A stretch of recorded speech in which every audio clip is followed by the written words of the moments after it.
first thing on the agenda is an approval of minutes. We really can't do anything until we have a quorum. So we probably should just go ahead and move forward with that. Jay, you're the chair. Do you have any, you want to just go ahead and move forward with the agenda? What do you got? What do you want to do? Yeah, please. Okay. So what we have is the first thing we're going to go over some project updates.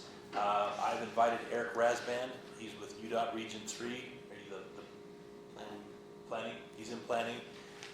Incidentally, Eric used to work here for the city of Orem. Oh, here's Laura. Very good. Were you an intern or full-time employee? I was a full-time employee. I worked here for 5.5.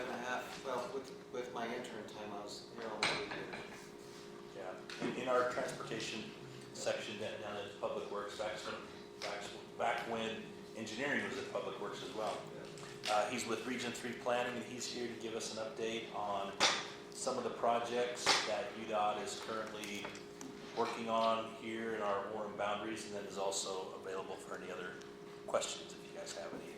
Just be nice to him. He does help us out quite a bit. So Sarah mentioned that there were a lot of new members on the group. Is that true? Yeah. I'm new. Very good. So I just figured we'd kind of dive into how we ended up 2 projects and the planning process. So we work closely with Mountain Land Association of Governments and all of our local governments. We meet with Orem on a monthly basis, understanding their issues at the staff level. And then Mountain Land Association of Governments is responsible for developing the transportation plan. They update the plan every 4 years. The last plan was developed in 2019. They're in the process of getting the projects ready for the 2023 update to the plan.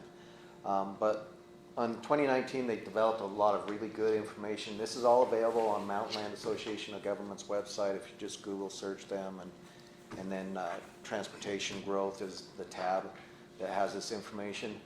You'll notice here on this graphic, Utah County is a bright red dot. And if you look at the growth, Utah is planning to double from 3.1 million to 5.8 million people.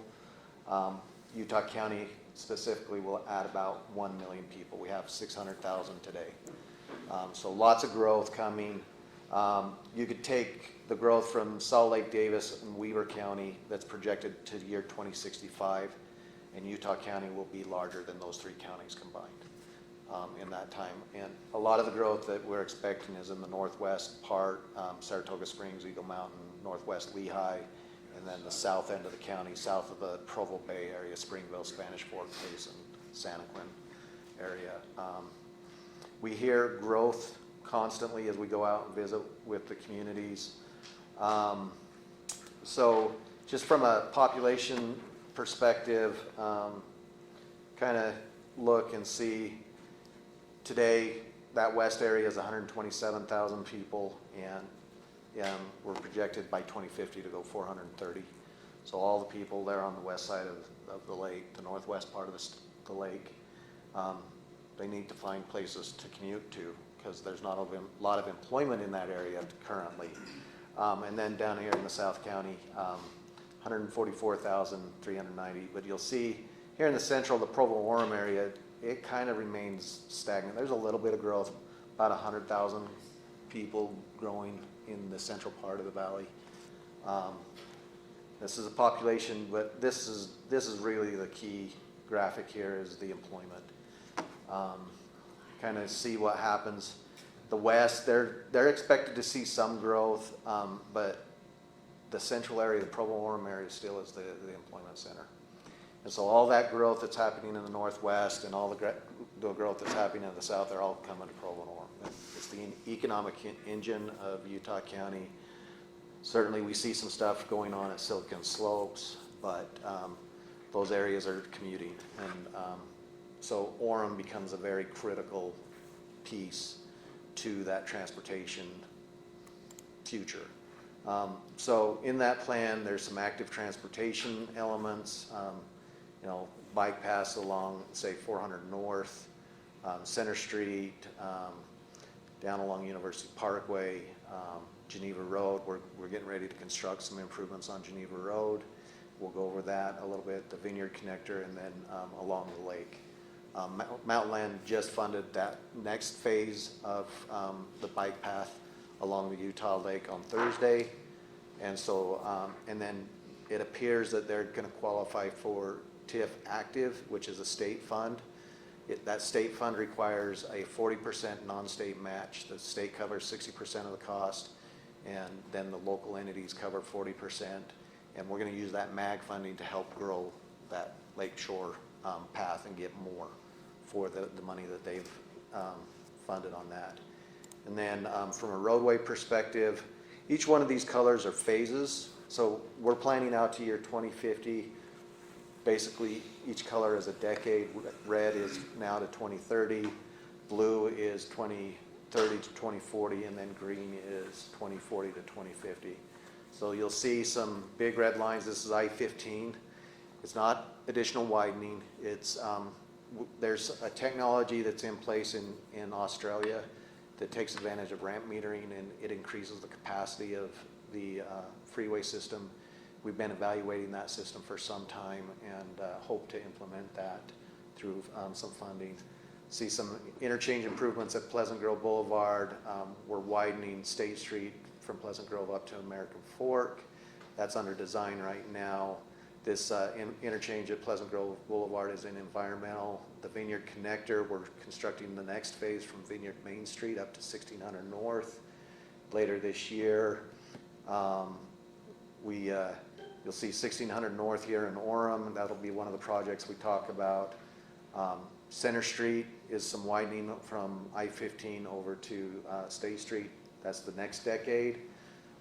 Geneva Road, there's a big fat line that shows a big improvement necessary parallel to I-15 between I-15 and Utah Lake.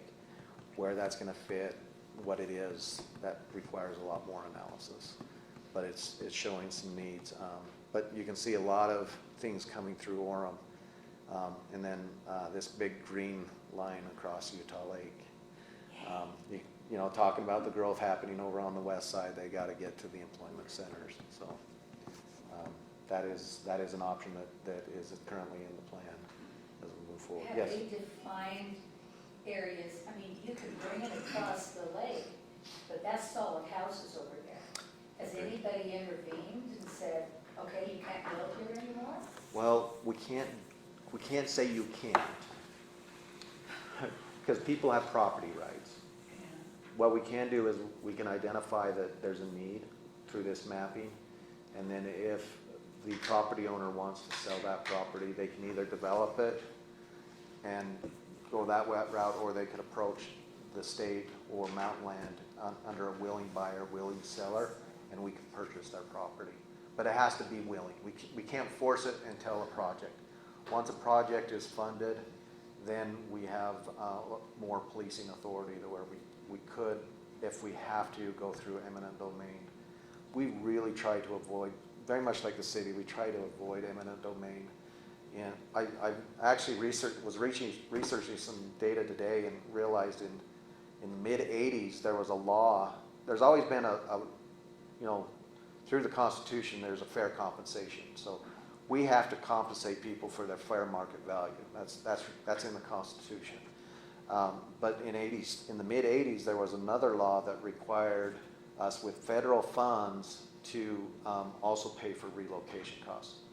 Those relocation costs, we have quantified that to be not only moving costs, but we're in a hot real estate market right now, and people over the last year have had to put offers $50,000 to $100,000 over the asking to win bids. We've been paying some of those elements in our relocation costs. And so when we buy a home, Zillow may say that home is $400,000, but oftentimes we're paying $500,000 or $600,000 for that home. But right now, are you working with landowners or? We rely heavily on the local governments through their land use authority to help us preserve those corridors. Because our kids live over there. Yep. And it's like, why doesn't somebody do something? Yep. They're building. And Where do they live? In Saratoga? Saratoga, Yeah. south, they will appreciate the bridge. So, yeah, Saratoga has been one of those cities that have really used their land use authority to preserve corridors. So they work with property owners and they'll preserve that corridor.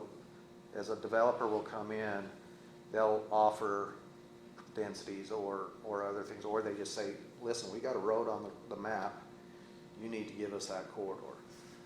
And they've been fairly successful in getting that corridor. If you look on the parcel map, Saratoga Springs owns a lot of this blue and green north-south road out there already. So, yeah. And then transit, I just wanted to go through and highlight the transit. One of the things, we talked about growth. We're getting to a point we can't build our way out of congestion. Roadway projects are too expensive, and congestion is the reality in the future. We don't have the resources to continue to build the way that we've been building. We've been fortunate. The legislature's been really good to us, but mass transit is part of our future as we move forward. And so we've been working. Actually, Orem City staff kind of became the spear of the tip of the spear on the Central Corridor planning study that we've just recently finished, and we're looking at a bus rapid transit project similar to UVX. UVX is about 50% fixed guideway, so it's got its own lane. That's what we define as fixed guideway. We're currently planning this State Street BRT line to be 87% fixed guideway. So reliability for transit, if you're in the transit vehicle, you're going to be able to bypass all those queuing vehicles and really become more successful. And we look at UVX pre-COVID, we went from a bus line that was carrying about 2,000 to 3,000 passengers a day to just before COVID hit, as UVU and BYU were in session, they had about 14,000 riders a day, which I think we were projecting somewhere in that by year 2030. So it's just been hugely successful. The reasons for the success is it connects two major universities and a central business district with Provo. It runs it every 6 minutes and it's free. And so those elements all combine to huge ridership. We won't necessarily see that same level of ridership until congestion builds to the point where it drives people. Gas prices certainly we're seeing an increase in transit ridership right now with gas prices. My dad called me this morning, got through walking at the rec center. Can you believe it? 20 cents overnight. And it's killing us all. So transit's going to become a key element. Yes? What's the current UDX and what does everybody talk about pre-COVID? Because this is our reality now. Yep. So things are changing rapidly. The last numbers that I heard we were about 8,000. That was at the beginning of the school year. We're definitely in a different feel and environment of COVID. I don't know the numbers. I'm guessing we're approaching back to 10,000. And things are continuing to increase on that. You maintained a bunch of those classes online. Yeah, there's 60% off. My point is that's our new reality, Yeah. right? So everybody wants to talk about this pre-COVID, but that's irrelevant because this is the new reality. But I digress. I don't think they're going to maintain the same level of online courses as they have. We're already seeing it in the business community. Business owners are requiring their employees to come back to work. Sure. Why is connecting to universities who at UVU is attending BYU and vice versa? That's a fun, unique dynamic. Well, it's that they want to live by BYU. Yeah. They want to be in BYU housing when they go to UVU, because BYU housing gives you BYU wards. So then you've got to, if you're going to get to school, then you need that. But they're Utahns, and I'm sure you discussed the mental set of Utahns. We don't like mass transit because it takes too long to get there. We want our own car. So this is what you fight. I mean, this is what you fight. I won't commute to Salt Lake on the train because it takes me 2 hours for a 45-minute trip. So until Congestion. you get over that, Yeah, it's It's until that driving in the vehicle versus It's so transit. expensive that I have to. Yeah. So we need to continue to develop transit because we can't build the highway miles. So we've got to have transit in place so that as congestion continues to build, people have alternatives. Yes, sir. Does UTA plan to keep having ridership on UVX free for riders, or will they actually start raising fares? They originally implemented it for 3 years, and just recently they received funding to maintain it long term. There is conversation currently for transit to be free entire system. I have certainly an opinion about a tire system. From an investment, I think if we're benefiting the overall public, it's a good investment, but I'm a highway guy. So this is my personal opinion. For 150,000, or sorry. So we just had free fare February. It cost $1.5 million for the entire system to be free. Who's paying? Taxpayers are. So it's increasing our taxes. Well, you're already paying those taxes, Yeah, right? so like, to back up what Eric's saying too, when UVX, it was actually a MAG function. It was actually brought up to MAG, and all the communities here voted to go ahead and subsidize the UVX, and that's, I mean, you have subsidy from MAG, and then you have the students that are going to school at BYU and UVU, that's part of their tuition that they already had in place. So that's how it's essentially Okay. free fare. I mean, for most people, it looks like it's free, but to your point, It's no fare. someone's paying for it. Yes, Yeah. that's good. Yeah, it's no fair. So anyway, I'll go back to UV, or to the UTA no fair.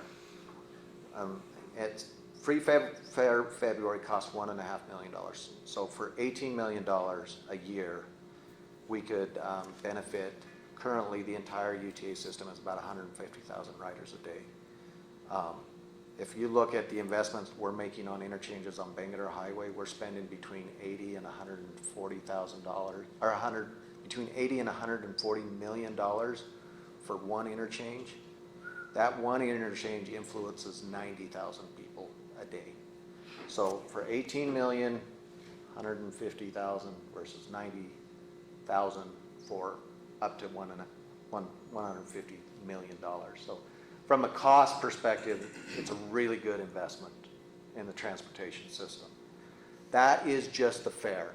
Then you got to construct. Construction is just like roadways. You got to buy right away and you got to build improvements. So it's very expensive to construct, but it's the same cost per mile as highways.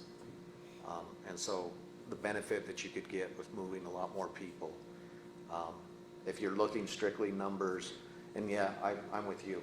I like the convenience of an automobile, but there will become a day when the congestion will be so bad that convenience in the automobile will be surpassed by the availability of transit. Yes. Who's riding right now? Is it mostly students? On UVX, yeah, it's probably 60% students, and then moms, shoppers, yeah, and business commuters are pretty heavy users of it today. But you asked why BYU? It's the culture. It's students that are coming to UVU oftentimes want to get to BYU, but BYU has capped their employment, or capped their enrollment. And so they want the BYU experience, and they live in BYU housing because of the culture that exists here, and then they're commuting across by BS. Some want to go to school at BYU, but not necessarily have to live in BYU housing. Vice versa. So I mean, there's a lot of back and forth. So you could drive that to culture, but the line going up to the University of Utah is also a heavily used route, and part of that is the University of Utah has built buildings in their parking lots, and their parking passes are very expensive and not parking availability. You're certainly seeing that at UVU. They're starting to build more and more buildings in the parking lots. So anyway, we're building the front runner station in Vineyard, just waiting on a developer to finish the intersection, the signalized intersection. As soon as that developer's So it done hasn't with that. started yet. It hasn't. We're there, we're so close. We're What's it at, is it 800 north? 800 north and just west of the viaduct or the railroad tracks, there off of 800 north, so. That'll make it a lot better. Yeah, So you gotta drive to UVU. I'm looking, I live in Lehigh, right at, the Thanksgiving Point area. I'm actually looking forward to that because I work right off of 800 north. and- That'll be nice. Yeah, so I'll get a little exercise in the commute. So anyway, those are just from a long, big picture, everything goes through Orem.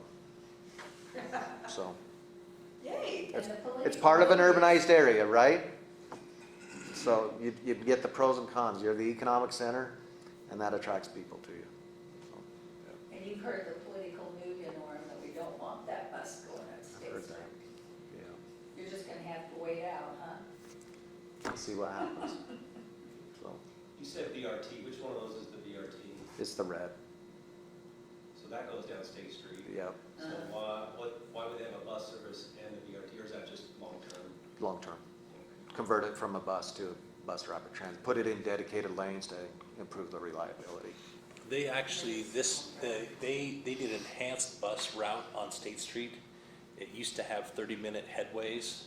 They cut that in half to 15 minutes and the ridership doubled. Well, see, this is fun, this is the first I've heard of the BRT plan. I think if I had known previously that the intent was to have a BRT at some point, I'm in favor of that. I hate buses, but I love BRT. Even though it's a bus? What? Even though it's a bus? The BRT has, no, I mean, if we're talking bus, then I have an issue. I thought we were talking about tracks. Oh, yeah, yeah. This is bus. That big bus that runs along 1300 South, and you have to wait longer on the crossings because of the bus. That's It's what's going similar- on State Street. Similar to what Eric was saying too, is like when you start looking at ridership per dollar for a BRT system versus a light rail system, you're far and above ahead with a BRT system, with wheels versus fixed guideway, rail. Because you're looking at, you gotta have a separate maintenance facility to get cars, to get locomotives. There's a lot of fees in there. Electrification. Yeah, Yeah. and not to mention all the relocation of utilities. Yeah. So I ride down State Street often or on the 862 to UVX. And I will say that the quality of the buses on the BRT line is much nicer Oh, then they're typical? than Yeah. the typical bus. It doesn't, I mean, it still feels like, I don't know, I've ridden tracks just a little bit. It doesn't feel that different to me. BRT doesn't feel that different than tracks, and it's just a lot more affordable. It's than about half putting the in light cost. rail. Yeah. Yeah. Oh, Similar benefits, a lot more flexibility. If you need to add capacity, add a new bus. And so it's a low-cost improvement to add capacity to the system, relatively. In transportation, millions is still millions. We're still spending You had a millions. question? There's fewer millions. I did, yes. So earlier you talked about a lot of economic growth coming. Like we're all aware of Silicon Slopes. The type of employment that's coming, like what kind of industries are we talking about? Are these like tech where people can like telecommute? Excuse me. Well, there's going to be a lot of people that are going to be driving or riding transit or biking. Like, do we know what's coming? I think it's the mixed bag. I think the governor's office of economic development is working on a diverse workforce. So it will be everything.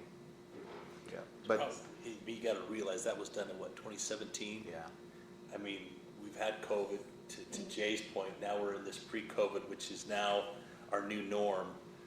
I think everything is in 2017, there's probably this idea of, yeah, this is the type of workforce we're gonna have, this is the type of this, and now you have COVID, it's kind of turned it all upside down. I think, but to your points, businesses are now requiring their employees to come back to work, so there is some change, but I still think online is still gonna have a much more prominent presence than it ever has before. yeah, I don't think it's gonna be full remote like we have been.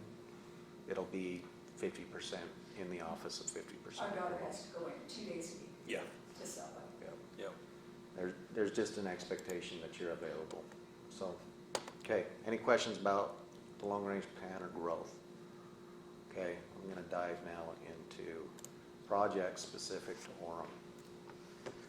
So, the LDS Church announced the temple site, and they have made a lot of improvements along Geneva Road, but this has been a project that UDOT has been planning for since 2009. And so the legislature came to us, they funded $20 million to widen basically from University Parkway down to approximately 1800 South. 1800 South is about where the Lakeview Parkway project will tie in. And I believe you just received funding for that on Thursday as well. Orem. It's all official. Yeah. So the transportation, this shows a value of $20 million. Right away and construction material costs are killing us. Right away, we're seeing 60% cost increases over the last 2 to 3 years. Material costs, concrete powder, there was a fire in a concrete plant. We've actually had to shut projects down because we can't get concrete powder. And so those costs are coming up. Any type of building materials, asphalt with oil costs, just the gasoline fuel cost to run the equipment is causing costs. The labor shortage that we see in the country is causing labor costs to go up. And so our costs are increasing by 50 to 100% over the last 3 years. It's kind of sickening to see where we're going. And it's scary to think, how are we going to continue to maintain this? I don't know. We'll see how things continue to roll out over the next few years. But we basically have doubled our budget here, and those are all right-of-way costs. We are in that right-of-way acquisition. The design is really close to complete, and we anticipate later this year we'll send it out to the contractors. Likely construction will start next year. The LDS Temple plans on an open house somewhere in 23 or 24. We don't know for sure when. I don't know that they know for sure because they're dealing with the same costs. And we put in our contract requirements that we will accommodate that open house. So during that time, we'll probably shut down construction activities so that we're not adversely impacting So that. it won't be done Yeah. by then. The funding didn't come in enough time to get the work complete, and they are continuing to move forward. So we will get everything we can, but the widening will not be completed most likely will not be completed by the time the temple opens. So what would you anticipate when that will be done? We think late 23, early 24 for our project. Okay. So if everything lines up. So okay. Yes. Is there transit that's close to the temple, speaking of? I mean, this is really going to be a temple populated by a large student population. Yeah, the closest transit site we have is the front runner station at the Orem station, so it's just across University Parkway. But they wrote this down there? Huh? Is it walkable? There's a bike path along there. It's Geneva Road, so yeah. I mean, There's signal with pedestrian crossings and. So there is a multi-use path that's on the east side. That'll be part of this widening, and there is further to the north. So to go from that transit station down, they could use some sort of active type there. I don't know if there's a bus route down through there yet. It's not to say that there won't be. Once this temple is online, the Provo temple will then close and be under remodel. So and UTA is pretty flexible. They might be able to do something. I don't know. I mean, but until these guys get done and everything kind of happens, and then they see what kind of needs there are, then I could see them adapting. I mean, the reality is the only time this area is going to be a mess is during that month of open house. Once it's dedicated, temples typically don't generate a lot of traffic. It's early in the morning, late in the evening, or it's kind of- weekends. It's traffic, but not a ton. It's kind of off-peak, so it's not a huge, I mean, the parking lot is full, there are people there, but it's not like a Target or a mall or anything like that. It's kind of has its own. Yeah, kind of dribbles in and out. Yeah, but during that few weeks of open house, yeah, it's a mess. Yeah. You got a question? Yeah, I'm just curious, like, at what point in the future do you think the expanded roads are running out of what capacity for that place? The environmental that we completed in 2009 was for year 2030, was our design year. So it does show from University Parkway up to 1600 North, Geneva Road being expanded to a 6-lane facility. The Lakeshore Parkway connection, that will help relieve a lot of demand south of this 1800 South on Geneva Road. Basically, that'll go down and connect down to the south, the University Avenue, Provo, goes past the Provo Airport, and, kind of out on the west side. And so it's a good road for carrying long trips. So, okay. Questions about Geneva Road? All right. Next one, we'll talk about your neighbors to the west, Vineyard. They're doing a lot of things, and these things all influence what happens in Orem, specifically along Geneva Road. So they are working with the Union Pacific Railroad to realign the railroad basically along 1600 North and come in and tie into the railroad tracks just north of of that planned front runner station. And the railroad tracks from just north of 1600 North all the way down to 400 South, the parallel Geneva Road will be removed. And those railroad tracks have all been limiting factors for us in improving those intersections. Union Pacific has guidelines that basically if we were to do anything, add even one new lane of capacity to those intersections with the rail in there, we would have to put over $500,000 of improvements for those railroad improvements. And that money's all basically, it would be throwaway because this is going away. Yep. Will that straighten out some of Geneva Road? That's the intention. So the 4th North little S curve, Yeah, that's we exactly plan what to it's straighten that out. Yeah, Oh, no, yeah. So that's been there a long. People scared. My dad worked at Geneva Steel for 38 years, and that's all I remember. He worked just south of those tracks right off of Center Street there at the old administration building. So, yeah. And then there on 800 North, in front of the hospital and the junior high, there's a lot of areas where we're missing sidewalk, and we're going to be adding those sidewalk elements. So it's about a $750,000 project. And we're giving you 70,000. I can't remember how much we're giving you. 60. We'll take whatever we can get when it's that kind of money, right?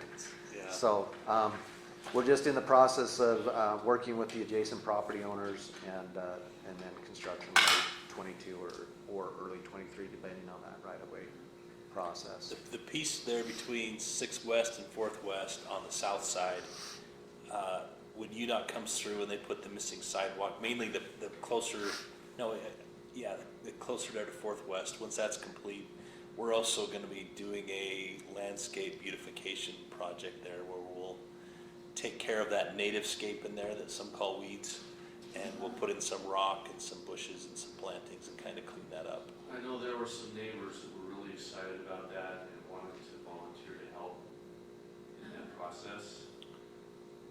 So when we get closer, we can kind of put that word out, but they were really Help in installing or? help in planting plants, shoveling Okay. rocks, Yeah.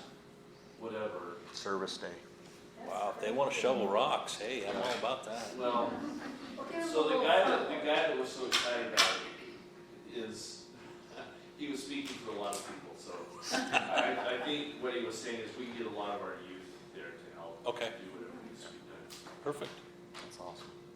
Okay. Geneva Road at 800 North. Vineyard's going like weed. Pre-2000, they were about 1,000 residents. They're now pushing 20,000, 15 to 20,000. And 800 North is one of the only access points. Currently, there's only one westbound lane going across Geneva Road. We work just south of this intersection. It backs to I-15 pretty regularly in the evening.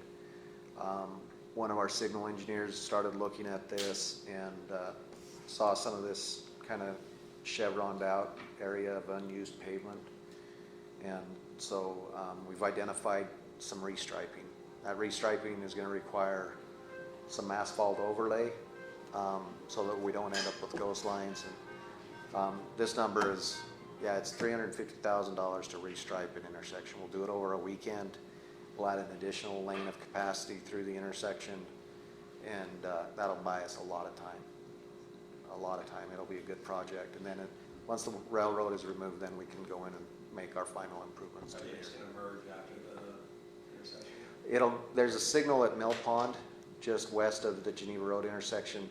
We'll carry 2 lanes all the way through, and then one of them will be a forced turn left lane, and then the other one will, Anyways. yep.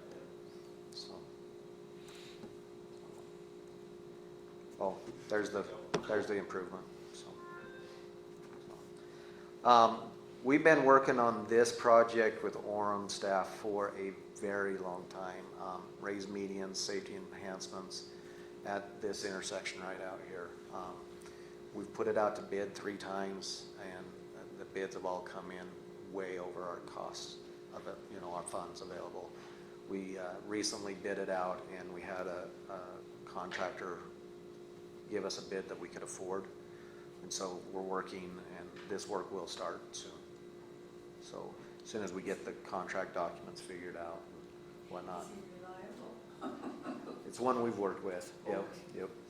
So, So is this worth, I mean, aren't they planning to redo State Street at some point soon? No. Or is that? State Street's that kind of the way it is until the BRT comes through. What year do you think the RT's coming? Shown as a need by 2030 financially, I don't know that we'll get there.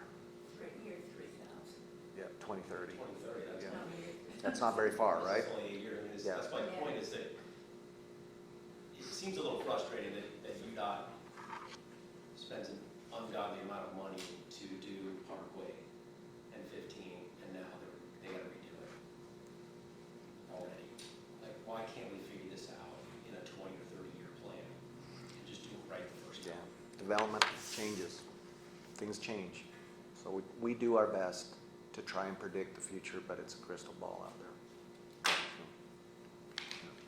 Yeah, it's hard because I live in Springville, and the 4 southbound off-ramp, they just did all that with I-Core, and then they had to come in and modify that. So essentially, we have a long stacking lane, just like we do on University Parkway. And I think some of it too, I'd have to think is roads are pretty tricky because you model it, you look at it, you think you can get this capacity, but the reality is we're all kind of creatures of habit. And if we're like, oh, hey, I can take this, which isn't my regular route, I can get there 5 minutes faster, well, I'm gonna start using this route again. And I think it's hard to model.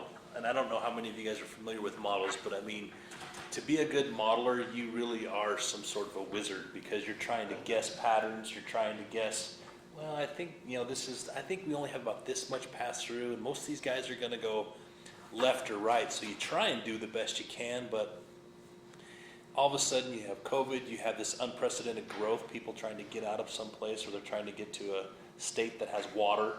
You know what I mean? It's just, there's so many variables to try and take into account. And then I think to your point, we do a pretty good job of spending a lot of money to build out of congestion, only for people to figure out, oh, that's the fastest way, so I'll take it. And all of a sudden, you're congested again. I mean, you really never get out of it. So this is raised medians? Yep. Yeah. Primarily a safety improvement. There's a lot of right angle crashes at this area today. It's Does rate. that include pedestrian islands or anything like that for people that are crossing streets? It's really just cars moving? It's that, I would jaywalk that intersection anyway. and it's extending them. It's a long intersection. Like we're extending up through First North. The one on Center Street between State and Orem Boulevard, we won't have that left into that Ridley's or whatever it's gonna be now. I mean, some of those things we're gonna eliminate, sorry, you're That's gonna. my spot. You can't turn in to get to the library coming down State Street. Correct. Into the library, Going south on You're gonna have to State, make you a couldn't left. get to the library. correct, you're gonna have to take a left to Center, or you're gonna have to turn earlier at 200 North or at 4th North. I mean, you're gonna have to adjust your route, because that spot in specific was, it's offset. And you got people trying to go to Jiffy Lube, you got people trying to turn on First North. Actually, Throw Chick-fil-A in there, and that's. yeah, I wanna say, I'll have to look at the plans. We may be accommodating a left in, but we're not accommodating a left out. I'll have to look at that plan. You I can't think- fit We left can't out. let down any. Right, you can, Well, you can, but Take you your- have Yeah. your mind. yeah, but I think to your point though, we are allowing a left in. We're allowing a left in, it's just not a left out. Yeah, if you could do that little, Yeah, Yeah, And we're left-hand gonna- would be very helpful. yeah, and we'll add some more stacking if you could. north put a and south barrier. for those left turns as well. So, and that's similar like the one he has in red. We didn't go quite that far back to Smith's, but we did adjust that, so now we have a much larger stacking on Center Street right out here. So, Okay. The next one, when I worked for Orem in the mid-90s, this project was on the long-range plan to widen 1600 North. We went back as far as we could go, which was 1992. That was the farthest plan that we could find, and this project was on the plan. It was an Orem City road, and the financial obligation it's stiff, it's big. And for a city to buy off on that, it was big. And so several years ago, Orem worked closely with the legislature, and we've taken jurisdiction of the roadway. And so we're in the process of conducting a state environmental study right now. We expect to be completed with that later this year. We anticipate that the road, that study is going to recommend 5 lanes, an active, dedicated bike lanes on the roadway itself, and then a dedicated active transportation path off of the roadway. Because of that footprint, we're going to have to buy a lot of homes. We have a number of 39 million. We talked about the inflation costs. It's not enough. Gee, if you'd have done it in 1992. Right. Awesome. Right? They're talking about buying it on the south Those side were of the brand new street, homes right? back then. Because if I went to one of the meetings because I live near them. But they aren't talking about any of the new builds because of the power lines and things that are on the north side of the road. So they're buying It's just the a sound. houses on the south side. Yeah. Is it just the ones that are facing 1600 north? And that's what, 10, The city's already bought 8, 15? and The city owns that one. there's quite a few more, 15 to 20 more. Well, then they'd be taking side yards from people too Yeah. that are facing Yeah. the one side of the. We're trying to avoid the condos that are at 12th West Uh-huh. and Holiday Oil. and Holiday Oil. And so there's a few scenarios that we've been looking at. There's actually a fiber vault just west of the shopping center, closer to State Street, that is about $1 million to move it. And so we're trying to figure our way through. Why, can you explain more about why 2 dedicated bike lanes then on both sides and an active transportation path? Could it not be shared on one side and have a bike lane on the other? It wouldn't matter anyway. 'Cause we at gotta that buy point, the- you still have to take the property because you're only The, talking about. the space that we need. Okay, And you look at the users, the bicyclists that are on the street yeah. are a different, they're much more comfortable. They're riding faster, but they They're not need to the ride, leisure- They're not the leisure cyclists. yeah, they need to ride with the flow of traffic, and so you need to provide them a path on each side of the road. The path on the side of the road, that's the luxury item that we're Have you getting. done a study on how many people actually bike on that section? We have, I don't know the Well, numbers. no one does it now because it's too dangerous, Right. but Well, we've got numbers that, so everybody carries a cell phone nowadays. And whether you like it or not, your data is available to purchase. so you can see how many cell We phones. purchase, go. we purchase data. We don't know who you are, we don't know your MAC ID, we just know that there's a number of users, they're using it. Primarily, they're using 1200 North right now. We anticipate that a lot of those folks are gonna shift to 1600 because it provides an access across I-50, where 1200 North doesn't. So, we'll see. I don't, the path, the folks in the neighborhood will use the path a lot. And then, we, actually at the public meeting, we had a lot of people that are cycling and say they use it today. I was surprised. They've got good legs. Yep. And they're crazy. Yeah, so, Sorry, CJ, but. I've heard many times before, it's good. funding is gonna be a challenge for us as we move forward on that one, so. Yeah. So, okay, But they started to remove homes already, is that, that's the Orem, those are the Orem homes. Yeah, so, Okay. so the homes that we've purchased, if they're in good condition, we have hired a property management company, and they're managing them and we're renting them. And if the ones that weren't in very good condition, we have demoed them. And that's, you know, I think we're wanting to do that too. I mean, understanding too, going back to Eric's point, this is environmental. So they're clearing what they possibilities could be, because to his point, I mean, the thing is you're gonna need that asphalt width for a shoulder, for a clear zone. So it's not much to add a stripe and call it a bike lane, because that asphalt is gonna be there regardless if it's symboled with a bike lane or not. So it's just kind of low hanging fruit. But as I was going through this process with, because this is new for me, I've never been through an environmental process. And they're just essentially going to get clearance and authorization to do a project. So they just want to clear a footprint that they can work within, and then we'll get a design, and then we'll get numbers. But I'm kind of an engineer, so I was like, why are you guys wasting your time? There's gonna be this, there's gonna be this, and Eric's like, Sam, it's environmental, we clear the whole thing, and then to your point, we'll narrow it down, we'll look at cost savings, we know there's the pole, we know there's this, just be patient. I'm like, okay. Yeah. If we don't go through this process, we get sued. Yeah. Legacy Parkway is kind of that, we made a big mistake and cost a lot of money. Are you still planning on 2024 for construction? We hope. This funding element, the inflation, it's a real issue for us. The legislature's been good to us, our economy's been good. Can we continue to afford 50 to 100% cost increases? No. None of us can. And so we're gonna have to make some decisions. This one is in state law. It was the money was allocated in this HB 433, so it's in essence state law. They didn't identify when we do it, they just told us we have to do it. So, funding is a question, we don't know what that means for us. That's our goal. And until I'm told differently, we're progressing. As soon as we finish the environmental, I anticipate we're gonna transition into design. That design is gonna tell us the right-of-way elements that we need to purchase. That right-of-way process can take 6 months to a year to complete.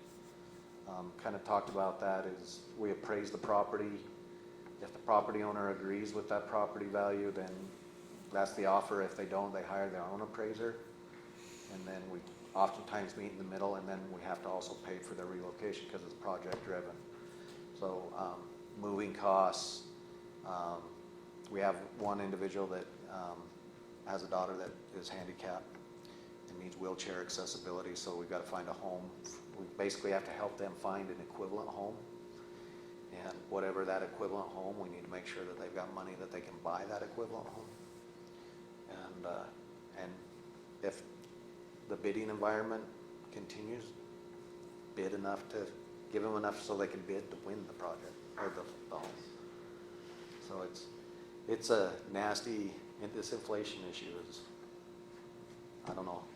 well, just pray for 2009, when everything crashes. Scary. You can get those houses, Yeah, 200 under but asking what price. about the others, everything else that was happening at that time, so.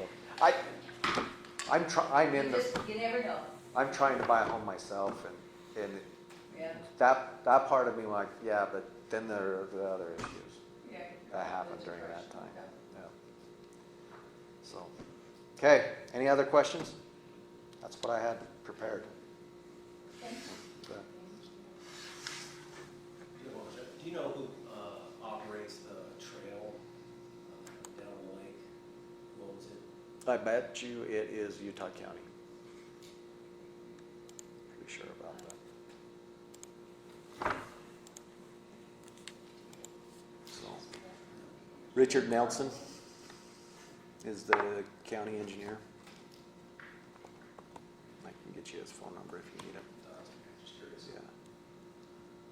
The Provo Parkway Trail, I think there's joint ownership, Provo City and the county, depending on where it's at. You talking about Wakara Way, the Wakara Trail?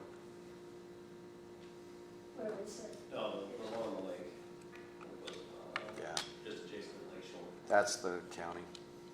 I'm quite certain of that. Yeah. We are, that, one of the other projects we didn't highlight is,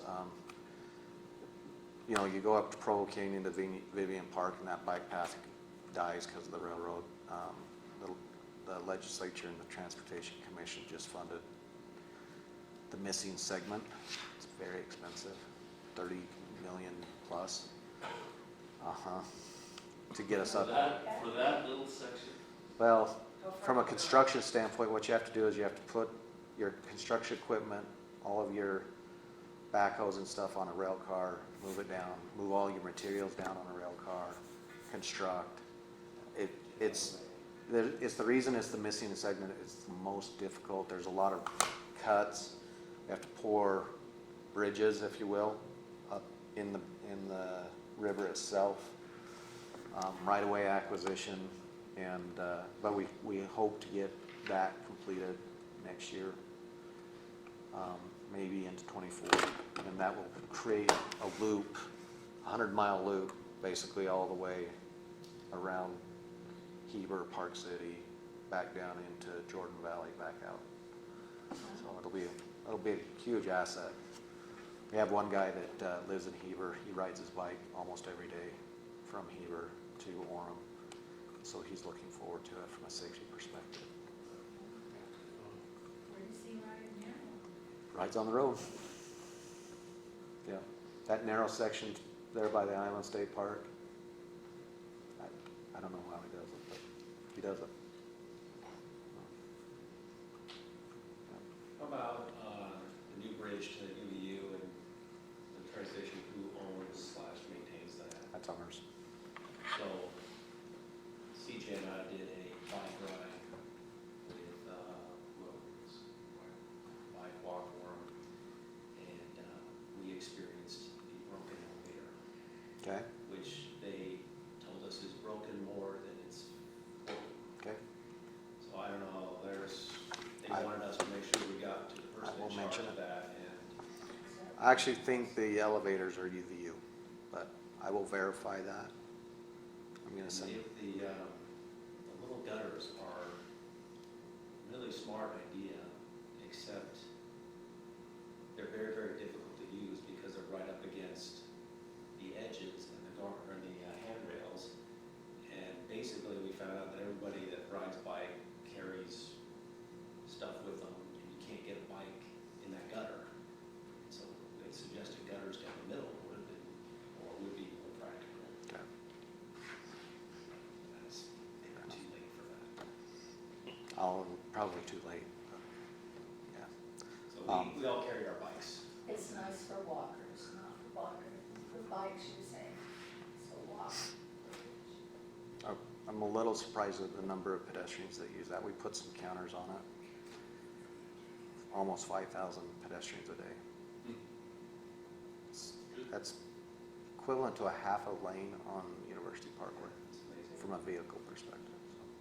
So is that, I'm kind of curious, because UVX does the same thing. Yeah. So did the ridership just drop from UVX to UVU and they're using the bridge, or is this a new traffic? I think walking, especially when the weather is good, is more convenient than UVX.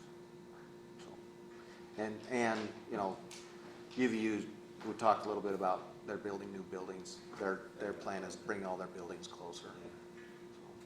So, we'll basically be able to get off the bridge and walk straight into a building, into one of those long They'll make them hallways. all connected, so you get everywhere. Yep, they do that weather hallway connection, so.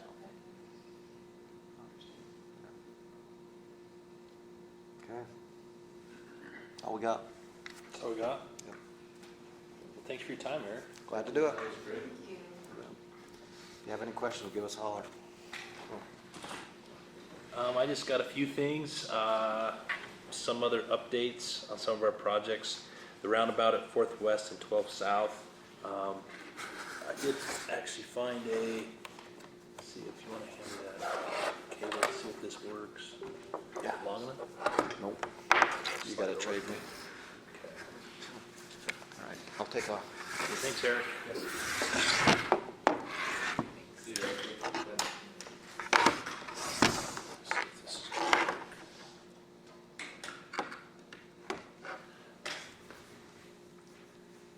Is it providing anything? There we go, something's happening.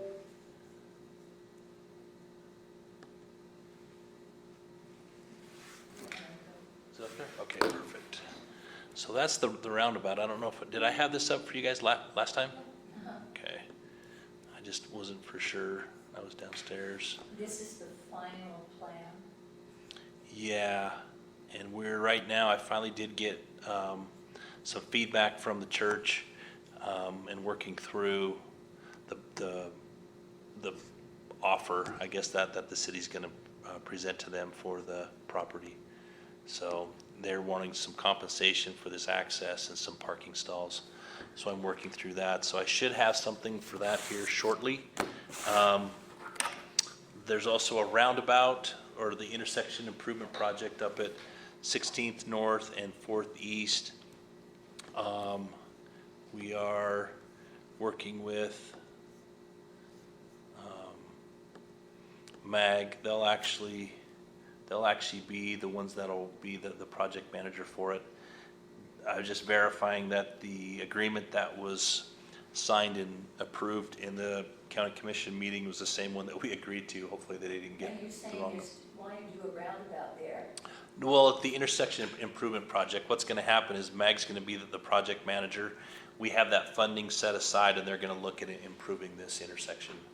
So whether I don't think it's gonna be a roundabout, that's not what we wanted to look at. But even though you did send me that, and I looked at it, but what's gonna happen is Mountain Land Association of Governments, MAG, they'll be the project manager, they'll hire a consultant, and then we'll go through the process of what we can do here for an intersection improvement. I was talking to somebody who's now a cyclist, a colleague, and I I don't had just think- been to this meeting, and so I was like, yeah, we talked about how roundabouts aren't good for cyclists, and he was like, whoa, wait a minute. Traditional roundabouts are not good for cyclists, but there's this thing called a protected roundabout. Yeah, So I just sent over an example of what it looked like. so, We have a lane for walkers.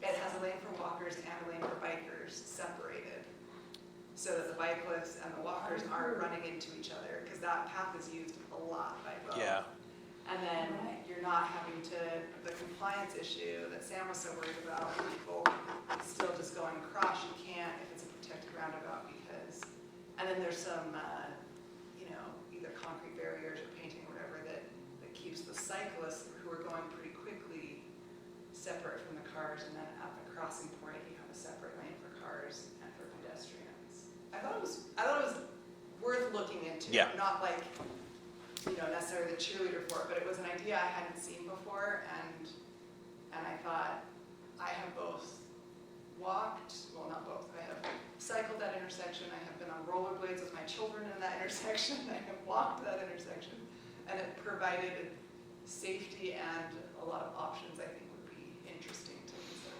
yeah, so we'll get that agreement executed here shortly, and then we'll look at all options, and that'll likely be one I'll bring it to whoever they decide to hire for that. And lastly too, we're starting to develop some growth and development opportunities down here in this Geneva Road, Lakeview Parkway area. More specifically, there's someone who's looking to purchase this piece in here, and they want to develop single-family homes. So for them, they'll have one access point, and they'll be able to likely do one phase of their project, but they've been working with these other landowners to look at possible future connection points. With that being said, also, Dale Johnson, he's the gentleman, he and his wife live here.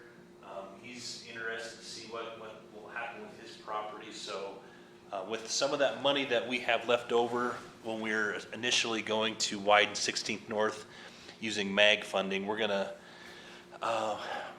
in coordination with MAG, look to move forward some of that money and start an environmental process here for our Lakeview Parkway. Instead of waiting till 2025 till we have money, we'll actually see if we can move some money forward and try and get an environmental study done, establish an alignment.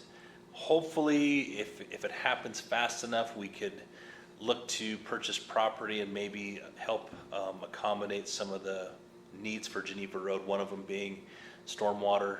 Right now, Geneva Road, through a majority of this, doesn't have any curb and gutter. So any water just kind of sheets off and it goes into the shoulder area there. But once we widen it and put a curb and gutter, we're gonna have to collect it and convey it. So we'll look to try and convey it out. If we can, if this all works well, we can try to use our alignment through here and then come across, because currently we discharge water here through this Taylor drain area.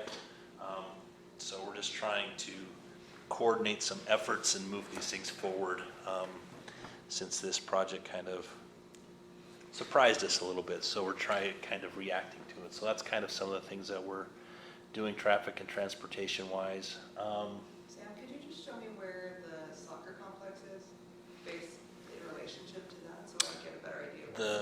The Lakeside Sports Park? Yeah. This is a little bit further south. Yeah. Oh, So right there, it's like, sorry, I was just trying to get my bearings about where Yeah. this was. Okay, we're talking really far south. yeah, we're down here. Okay. Yeah, the temple's just And right there's the temple right there. Oh, okay, okay, that's helpful. East. Thanks, yeah.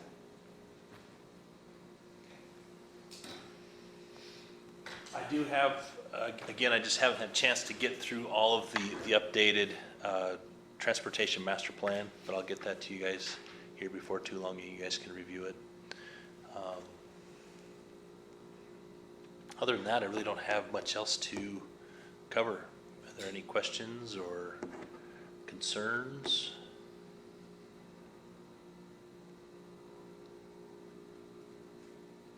None?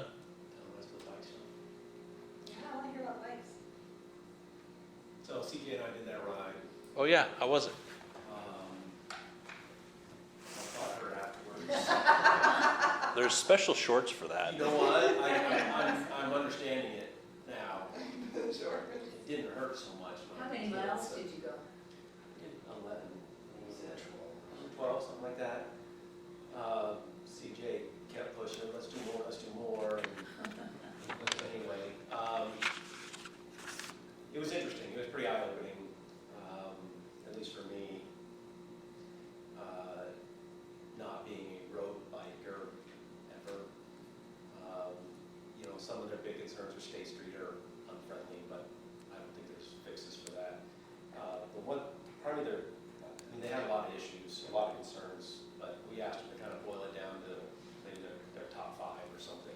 Is this the bike coalition tomorrow? Yes. And I don't even remember CJ, but number 1 was Orem Boulevard. So as an alternative to state, north-south, that's one they like to use.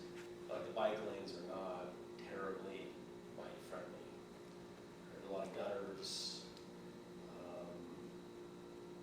What else? There's that stretch of road, just towards the end, it goes from like, Provo. I don't know, but, yeah. I know Orem Boulevard, we looked at it, we do have some inlets that are the old round style, and it kind of ends up funneling things, and yeah, if you're on a bike, it's not the most pleasant experience to ride up on one of those. Yeah, but they feel like they're a little, I can't remember all their concerns, a little tight and hard to get to, and they suggested getting rid of the twiddle and doing larger bike lanes, but I don't know how that's going to. On Orem Boulevard, or, okay? Get rid of the what? The two-way turn lane in the middle, so you have the center turn lane, shared left turn lane. Suicide. No, two-way left turn lane. But you don't have a lot of left turn, but when you do, I'm not sure you want them sitting in traffic, but anyway. That was the thought they had, is can we improve that somehow for bicyclists as an alternative to state? The other big concern is this when you're talking about on 8th North, and they said they've talked to you, Sam, about it, but on 8th North and down, is it Cascade-ish? A little further east of Cascade. You can pop out of that, I've never been there, that neighborhood that's down, sorry, not 8th North, 4th North, sorry. To the west there, was it 4th North or 4th South? The elementary on Fourth South. Yeah, it was 4th, was it 4th North or 4th South? Maybe, try 4th South, sorry. So it's Fourth East and Fourth. Yeah, like try 8th East and 4th South, somewhere in that area. They pop out of that lower neighborhood, and there's no grade crossing of 4th South, if I'm in the right, sorry. So 8th East. I was a little delirious by that point. I was just begging for it to be over. Don't make me ride anymore, that's a long ride. River Street Costco. Well, yeah, we went. What's we that? went from River Street here Costco's on. That's 8th South. all the way down Yeah, that's to it. Geneva, UBX, UVU, the mall, and then whatever that road is that goes down Parkway, and then cut that back side, up on the east side of Orem, all the way over here and then back here. So yeah, it was a ways. Maybe it's 8th South. It's 8th South, I'm sorry. 8 South. Carterville. 8th South and Carterville. Oh, yeah, yeah. Sorry, yeah. Yeah. So yeah, Carterville, I never even knew it, but they're concerned because they love taking this Carterville as their north-south, they're coming from BYU or that, whatever that path is that connects those. The college Orem and connector? so on. Yeah, so they love to take this Carterville, But it's a bad but this is hard for them because the nearest good crossing is blocks on either side of this, so I don't know what the answer is, a hawk signal or. You know, the solution is probably a signal, and it would make sense. The challenge is trying to, That's at the bottom of the hill. yeah, for me, is getting a metric that kind of provides the warrants or the needs, because it's pretty easy for vehicles, left turns, throughs, and what's going on, but there really isn't a solid metric out there for cyclists, active transportation, runners, joggers, pedestrians. And then because there needs to be something in there to gain the support of the council. And if we go through and ask, and if it has to be notified to areas, things like that, because some people, to the point that you guys asked, is like, how many people are actually biking on a route? And what is that worth? You know what I mean? If on 16th North, there happens to be 200 people that ride a bike there during, for a day, do we want to make that to be the warrant to put in a dedicated bike lane? And if it's a shoulder and it's going to be there and it's striping, it probably makes sense, right? But if you're looking to, if in that case you had to purchase additional right-of-way, now you're talking millions of dollars, then is it worth it? And then do we want to do That's why I'm that? wondering if we can do something short of. Couldn't we just do some better striping for marking an intersection? For this one though, the thing is when you get there and you're trying to cross, you're crossing at an angle, it's a pretty good distance. Speeds are such that they are a little bit higher. It probably would make sense to put in a signal there. It really would. The problem But is if the they don't. signal's I'm just wondering if the signal's gonna take a couple of years? No, it's just a matter of priorities. And it boils down to, if we're going through you guys will get a chance to look at the transportation master plan. And in there, they have projects that are identified and they're prioritized. And it's kind of a macro analysis. Like it might say, hey, look, we have funding for a signal. Let's take the top 3 and look at them. I would go ahead and do that. I could give you guys that data, and then you guys provide the input on, hey, let's make this the top priority. Essentially, then I go to a work session. I just say, hey, just so you know, we're going to be putting in a signal. We vetted it through the Transportation Advisory Commission. We went to the master plan. we took the top 5, we took into this account, and this is where we feel like we should put in a signal. No one really cares if we're doing a water line, a sewer line, or anything like that, but when you put in something like that, then I would come to a work session and make everyone aware that this is where we're going with that. Is this a dedicated bike route for Orem City? No, not yet. And there has been a proposal to make this a bike boulevard. You have speed bumps there. There's not a lot of traffic on Carterville Road. It would make sense to make it a nice active transportation It's a great boulevard. connection to, Yeah. to Orem, or sorry, Provo. Uh-huh. Yeah. It's just, scary as a driver when you approach a bike on that road. yeah. Because visibility, narrow, Mhm. everything, everybody you hear about has had a bike accident on Carterville because they. That's surprising, because there's so little traffic that there wasn't any issue with them going around, at least Yeah. over there. Yeah. So, I don't know, I mean, I'll just throw that out there, but am I missing, there were a couple others they talked about, but I think those were the top 2. On the bridge up, bridge up, Oh, yeah. bridge up.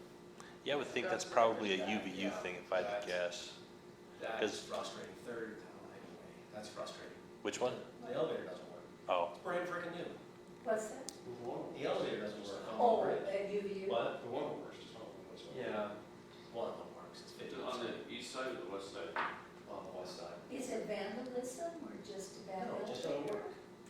it's pretty common with elevators. They don't always work. If you start, now that I say that, you'll probably pay attention. You'll go to places and it seems like No, there's- the reason why there's 3 or 4 in a big building, because one of them always seems to be down.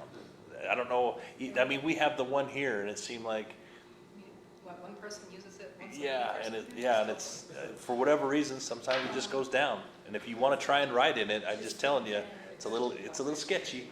It'll get you there, but You might have people with strollers trying. Yeah, no, agreed. And it's not terribly convenient otherwise. well, and you get, and for a little bit of history on that ped bridge, UDOT wasn't wanting to put one in there. They were just essentially told they needed to put one in there. I guess. Yeah. They pushed that issue. Yeah, because if you look at a lot of of pedestrian bridges that UDOT builds, they'll have the ramps that go up, whether they're helical or they have the big long runouts for the ramps. And this one, they're like, you're gonna put one in there, and mind you, you don't have any more right of way, and this is the money you're gonna use. So they're kind of, so they got, and to that point. Well, it sounds like they ought to make UVU maintain them. And Well, yeah, and even I want to say the UVU folks that are there specifically in their active transportation, they would have wanted it to go a little further east into the campus and actually tie in better instead of just spilling them out right there. That's the other issue, is you dropped into a parking lot, now what? You know, Yeah. they gotta work that A out. massive parking lot. Yeah. Yeah, so There's yeah, no problem on a Memorial Day weekend, but cars in there coming in and out, that would suck. Because Yeah. I've always thought I want to walk that bridge, because I ought to go do it. So there's just stairs up if you're a walker, yeah, or an elevator. Or an elevator. You- yeah, stairs up, over, and stairs down. So it's not wheelchair accessible then? Not without the, Not not without without the elevator. That's good. Yeah, and that's, we had Make a that couple people with us who had big bikes with kids and heavy bikes. They had to go around. So they went back to 4 South, went all the way around Oh. and met us back to the other side. And so that was not ideal, Yeah. but anyway.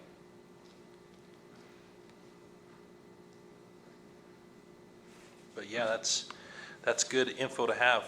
Yeah, they were talking about doing another one, maybe a little easier. Not 11 miles, More- 12 more miles. family- Not 12 miles. It'll be all that- More kid friendly.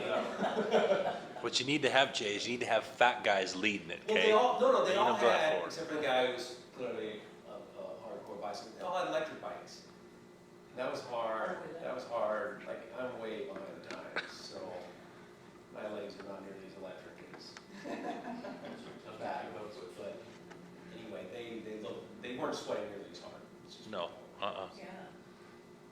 But but it's interesting, you know, it was pretty eye-opening. One of the guys, you know, like, what do you say, it was 4,000 miles a year on his bike now. I think he's like basically 50% of his car is now, he just bikes. And it's neat. You know, I can tell that people don't feel safe, because when I walk, I always meet children on the sidewalk. You know, kids won't bike in the road, they bike on the sidewalk. So I step off into the road so they can, I can pass them on the sidewalk. People just don't feel safe. No, I get it, like I was on the sidewalk. Yeah. Whenever they let me lead, I went on the sidewalk and everybody else went on the road. I'm like, wow, you guys are crazy. Yeah. I was riding down 1600 North a couple of nights ago, and it was not a good time of the day to be there. And it's, you know, when you have to go out around the cars and Or if they're going looking into the 35, sun. 40, 45 miles an hour. And Yeah, that was the last one you reminded me. 4 South, the bike lane disappears before you go down the hill. At, Off of 4 about South? 8 West. Okay. Oh, down that big It hill. just disappears. And I don't know if the intent is you get going fast enough that bikes are doing 25 like the other It way. doesn't matter. You just go with the traffic. But they say with, you know, cars parked and cars coming, it's kind of weird that the bike path just disappears. The road doesn't get any skinnier. It just disappears. And is there any painting that would indicate that it's now a shareable road with bikes, like, No, it's just right, gone. they do that? Right there, go to the. Yeah, southeast. so this one, I know we came through here and they did a project here. Some of the challenges is right in this area, there's a significant grade change. Yeah. And I know this home here specifically, I guess I can hold that on there and it'll show it. No, Oh, yeah. West. That home there, they got this large retaining wall. We probably would have, it's one of those things that was funding. Really, what probably should have happened, we should have purchased some of those homes to widen it out, and then we could have accommodated this. Mind you, this was all in 2001, 2002. That was a while, yeah. So active transportation wasn't big quite yet. But that's why that is. And probably too, there's probably a thought, well, if you're going westbound, you're probably going to be going 35 miles an As I hour. say, we got going pretty good on the downhill. That was not the issue. Eastbound, not so much, and then we need that lane, right? Nobody goes You're walking eastbound, on the it's too sidewalk. steep. So Yeah. anyway, that was the other one they like to use 4 South because it has the dedicated bike path. Yep. Right at this point. And to that point, as we're coming through here, going to be doing the tank here, and we're going to be putting a signal at this intersection.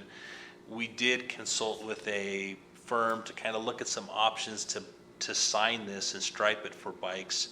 We're going to do some green treatments in there to kind of show that there is some bike lanes, because according to what Shauna Meekum, sister-in-law to CJ with MAG, because some of the data that they purchased that Eric was alluding to is by a company called Strava. And a lot of people who are cyclists, they get on Strava and they can check routes, they can compare themselves to other people and things like that. Well, they purchased that data. UDOT and MAG, and they have a heat map. So it doesn't say who's been there, but it'll show corridors or routes, if you will, that are used heavily. And there is a pretty good heat map on 4 South. So we're trying to work through some things to make sure that as you come to this signal, there's a spot for cyclists. Everyone understands that a cyclist goes here. They're not, just a second-rate citizen. They actually have a spot here. And with that, we're going to be working with the school district, and so far it's been this resident on the corner to try and accommodate some parking. But this picture kind of shows it. It really annoys me. Maybe this car's turning, but you'll look at some of the street maps, there's people that park in the bike lane, and I don't want that. If it's a bike lane, it should be for cyclists. And if we need to ticket or do some other things, then we need to do that. But we probably do need to start to transition to making some of these active transportation items a priority. That's my kid's school, so it's, like, everybody has to line up on this street. Yeah. That's where Yeah. they pick them up. Yeah. And so, I've got to park, usually I don't get there early. So keep going. Keep going, like, I'm down there. That's where that bike. That's with my car, so I have to drive, all the way down. Usually I'm down at the end of the block or further, and my kid's gotta come out and just keep walking till she finds Yeah. someone. Which is not a big deal, but you're right, people are gonna stack up.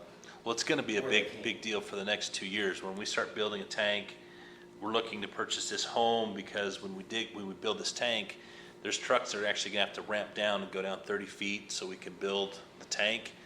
So traffic control is gonna be set up. There's probably not gonna be parking and waiting for children there. The left turn, I mean, there's just some things we'll have to wait and see what's gonna happen for constructability. So yeah, we're probably gonna have to work with the school district, work with parents to find some creative ways. I Is mean, there any other access to that school? there There's is. one up here, but that's like drop off. And then they do the pickup, they do the pickup over Yeah. here. But I think they still do some over here, I don't know if like the During kindergartens construction, up they're here. gonna have to redo that. Yeah, I don't know, but it seems like, Separate out the grades, yeah. kindergarten versus other, so they don't want a lot of traffic. Or if they stagger times or something, we're gonna have to get creative, because schools are starting to create big problems for neighborhoods. Yeah. Or maybe we're just too soft on our kids, they need to walk the whole way instead of just Well, that's Parkway. it, my kid will bike home, Yeah, and I'm fine with that, and it's okay, because there's usually a crossing guard at 4th and 4th, but without it, there's no way I'd let her Yeah. near it. yeah. Oh, that's a wild intersection. Yeah, I've almost been hit there several times. I think the Angels saved me one night, because I don't know how, this guy didn't even slow down. Yeah, then they He's just blow up. heading in this sports car, and I'm going across it, and all of a sudden he was like this, and I thought, Wasn't blue, right?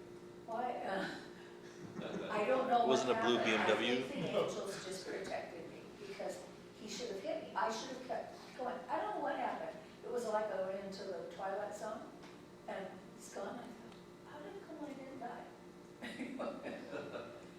And Anyway, glad there's light go. that'll be good. Yeah. Any other questions?